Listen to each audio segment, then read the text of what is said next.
El anarquismo refiere a un tipo de ideología política que llama a la abolición del Estado y el rechazo a un gobierno central. Algo difícil de imaginar para todos nosotros que vivimos en una era en la que prácticamente la totalidad del territorio mundial está bajo la soberanía de algún Estado.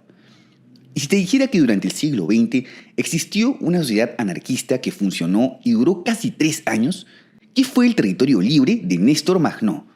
¿Te interesa? Dale, entonces quédate hasta el final del video, pero antes no te olvides de suscribirte al canal. Estaremos subiendo 3 videos a la semana y así no te los perderás.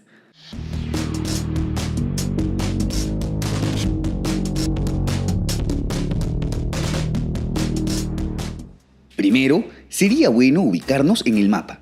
El territorio libre, también llamado como Magnovia, estuvo centrado en la región de Zaporozhia, uno de los orígenes de los conocidos cosacos, que a su vez fueron conquistados por el Imperio Ruso.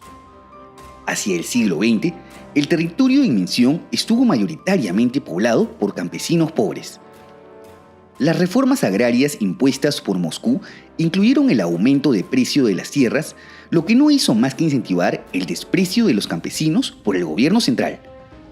La oportunidad perfecta para hacer conocer este descontento fue la revolución de 1905.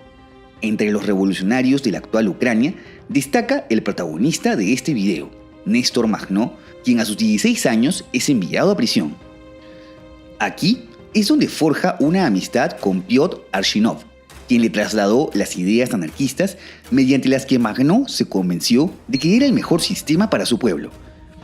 Con la revolución de 1917, Magnó es liberado por el gobierno provisional y regresa a su pueblo natal en Guliáipole, en donde consigue el cargo de presidente del soviet local.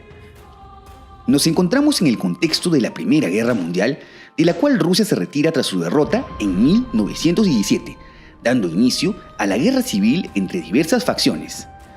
Una de ellas, los bolcheviques, forman la Rusia soviética, la cual firma con las potencias centrales el Tratado de Brest-Litovsk, en el que se cede una gran cantidad de territorios, entre los que se incluía el actual Ucrania. Aprovechando la revolución que había estallado en toda Rusia, una serie de intelectuales ucranianos liderados por Mikhailo Khrushchevsky declaró la independencia de su país mediante la República Popular de Ucrania en un contexto sumamente complejo en donde diversas facciones luchaban por el poder y muchas otras por la autodeterminación. Esta inestabilidad es aprovechada por Magnó, quien en una primera instancia tenía buenas relaciones con los bolcheviques debido a las similitudes ideológicas. Por otra parte, fue reuniendo una gran cantidad de adeptos a sus ideas entre el campesinado y la clase obrera, que eventualmente formaron el Ejército Revolucionario Insurreccional de Ucrania, también llamado como el Ejército Negro. Este ejército llegó a tener más de 100.000 efectivos y si bien no contaban con la mayor tecnología, fue muy respetado por su ferocidad en el combate y la rapidez de sus movimientos. Este contó en su mayoría con efectivos ucranianos, aunque también tuvo rusos y griegos adeptos a la causa. En los primeros meses de 1918 estalla entonces la Revolución Magnoviana, en la que Magnó declara el territorio libre, inicialmente con estas fronteras. Evidentemente, para preservar su independencia, el Ejército Negro estaba dispuesto a luchar y en este caso habría que enfrentarse a diversas facciones inmersas en la Guerra Civil Rusa. La primera fueron las potencias centrales que reclamaban el territorio, pero que tras su derrota por los aliados occidentales se terminan retirando en noviembre de 1918. Tras esto, Magnovia pudo mantenerse al margen de la guerra por 8 meses y comenzar a organizar la sociedad anarquista. Se forma entonces el Congreso Regional de los Campesinos, Trabajadores e Insurgentes, en la que se declara una serie de asambleas populares descentralizadas.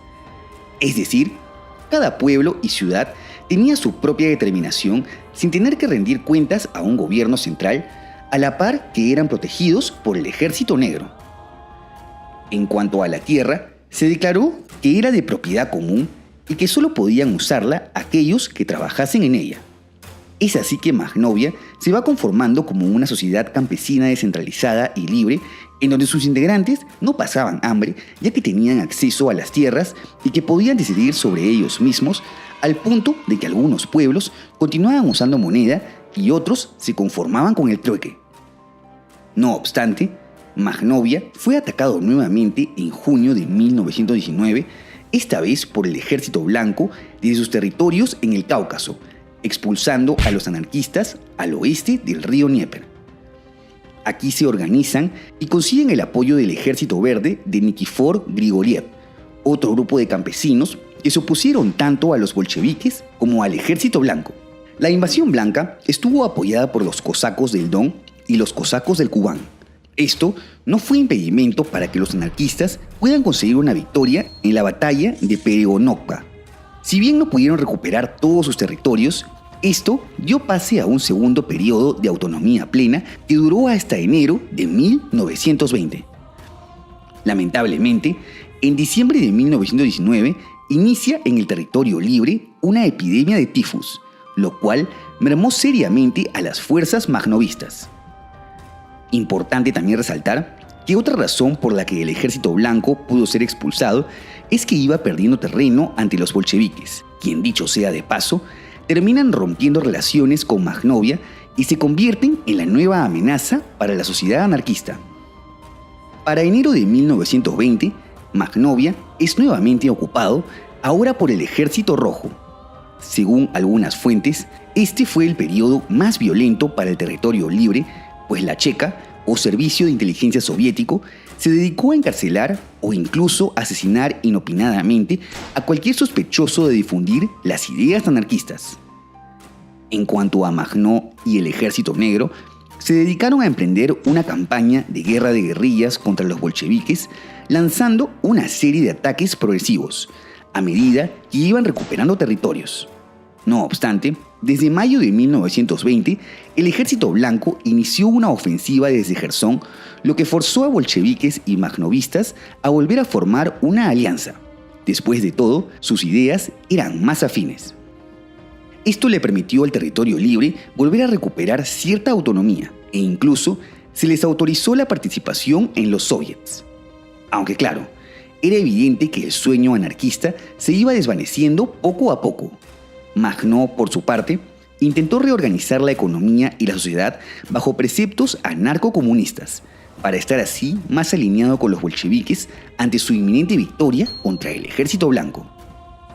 Un hecho decisivo es cuando el Ejército Rojo consigue una victoria definitiva en el Frente Sur tras el sitio de Perekop, en el que el Ejército Blanco es completamente expulsado de Ucrania y por consiguiente la débil alianza con los anarquistas ya no era necesaria. Es así que se reactiva el terror rojo en Magnovia, cuyo ejército negro, sumamente debilitado, ya no podía resistir ante los bolcheviques. Asimismo, Lenin comienza a implantar la nueva política económica en la que se promovió el desarrollo agrícola, lo que desmotivó a muchos campesinos a seguir luchando por una causa que ya parecía perdida. Es así que Magnó y sus fuerzas remanentes se retiran a Rumanía en agosto de 1921, dejando el extinto territorio libre a manos de los soviéticos, quienes lo anexaron a la República Socialista Soviética de Ucrania. Finalmente, Magnó se las ingenia para terminar exiliado en París, en donde muere en julio de 1934 por causas naturales. Y aunque en la actualidad poco se sepa acerca del territorio libre, no cabe duda de que Magnó dejó un legado único en su especie, la fundación de una sociedad anarquista que, si bien su existencia fue efímera, demostró que es posible vivir sin un gobierno central. Esto se ve plasmado en que, como se mencionó, si bien sus integrantes no obtuvieron grandes riquezas, nunca pasaron hambre y siempre pudieron hacer uso de la tierra. Por tal motivo, para muchos, Magnó ha significado un símbolo revolucionario y hasta el día de hoy se le recuerda por su inmortal hazaña. ¿Cómo crees que hubiese evolucionado la sociedad anarquista de Magnó? No te olvides de dejar tu comentario y de suscribirte al canal. Asimismo, te dejo en la descripción mis redes sociales y por si quieres ver los nuevos videos en preestreno y tener una mayor interacción conmigo, tus donaciones en Patreon o miembros del canal son bienvenidas. ¡Hasta la próxima!